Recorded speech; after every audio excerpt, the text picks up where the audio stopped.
कात्यायनी, माँ दुर्गा की छठवीं शक्ति की पावन कथा। नवरात्रि में छठे दिन माँ कात्यायनी की पूजा की जाती है। इनकी उपासना और आराधना से भक्तों को बड़ी आसानी से अर्थ, धर्म, काम और मोक्ष चारों फलों की प्राप्ति होती है। उसके रोग, शोक, संताप और भय नष्ट हो जाते हैं। जन्मों के समस्त पाप भी नष्ट हो जाते हैं। माँ दुर्गा की छठवीं शक्ति कात्यायनी की उपासना करने से परम पद की प्राप्ति होती है। माँ की उपासना का मंत्र। चंद्रहासोज्ज्वल करा शार्दूल वरवहना। कात्यायनी शुभ दद्यात् देवी दानवघातिनी। इनकी 4 भुजाएं हैं। दाईं तरफ का ऊपर वाला हाथ अभय मुद्रा में है तथा नीचे वाला हाथ वर मुद्रा में। माँ के बाईं तरफ के ऊपर वाले हाथ में तलवार है व नीचे वाले हाथ में कमल का फूल सुशोभित है।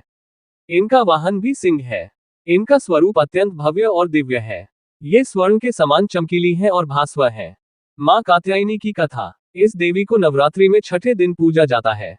कात्य गोत्र में विश्व प्रसिद्ध महर्षि कात्यायन ने भगवती पराम्बा की उपासना की, कठिन तपस्या की। उनकी इच्छा थी कि उन्हें पुत्री प्राप्त हो।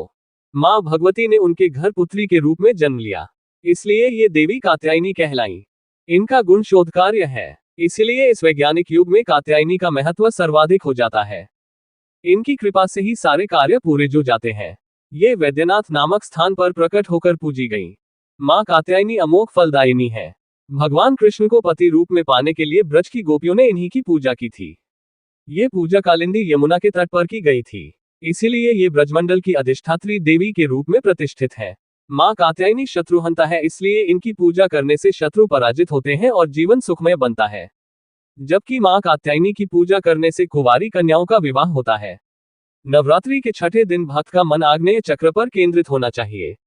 अगर भक्त खुद को पूरी तरह से माँ कात्यायनी को समर्पित कर दे तो माँ कात्यायनी उसे अपना असीम आशीर्वाद प्रदान करती है। नवरात्रि के छठे दिन माँ कात्यायनी की पूजा की जाती है। माँ कात्यायनी बृहस्पति ग्रह की स्वामिनी मानी गई है। कात्यायनी देवी की पूजा करने से बृहस्पति ग्रह से संबंधित दोष समाप्त होते हैं।